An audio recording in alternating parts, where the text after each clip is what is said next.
Joining me now to discuss last night's debate is Philip Crowther, international affiliate reporter for the Associated Press. Philip, welcome back. So it was Senator Bernie Sanders' turn in the hot seat last night. How did the new frontrunner do?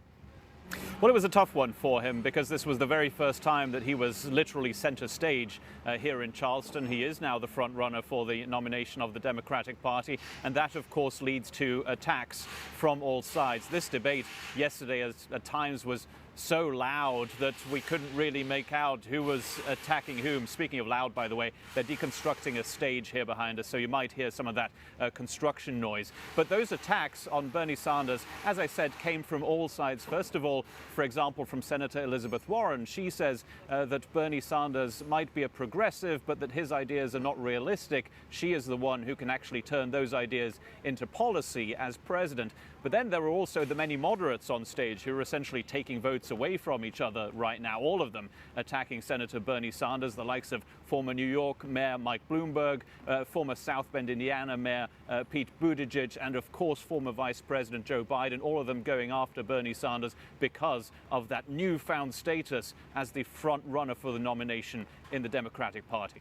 Well, speaking of former Vice President Joe Biden, I know he's called South Carolina his firewall. Today, he actually received endorsement of the House Majority Whip Jim Clyburn in a state where the African-American vote really does carry a lot of weight. What impact do you think that Biden's performance last night will have going into Saturday's primary? Well, his performance was a little bit different to what we've seen from former Vice President Biden over the last few months. He was angrier. He shouted himself as well.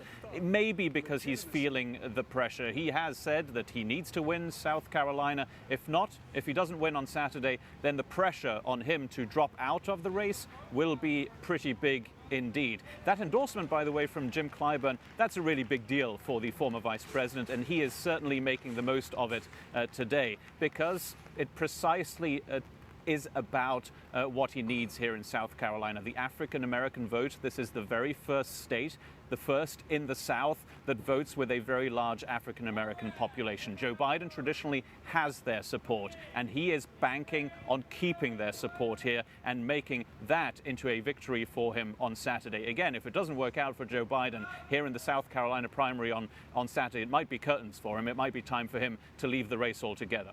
Oh, Philip, quickly looking ahead to Super Tuesday, which is less than a week away, how critical is next week's contest?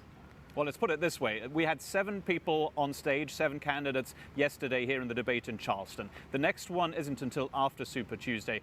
We can say for sure that there will be fewer than 7 candidates on stage in that next debate in Arizona because there will be a culling of candidates after Super Tuesday. Those who don't have enough money anymore, those who haven't received enough votes, and maybe even within those many moderate candidates, there might be some who are saying it's time to really get out of the race so that one moderate candidate might be able to take on Bernie Sanders for that nomination of the Democratic Party. Super Tuesday, that's 14 states altogether that will be voting in their primaries. Afterwards, we should have a pretty clear sign of where this nomination contest is going. And current indications are that that will be going towards Bernie Sanders. All right. Well, thank you so much, Philip Crowther, international affiliate reporter for the Associated Press. We'll talk soon. Thank you.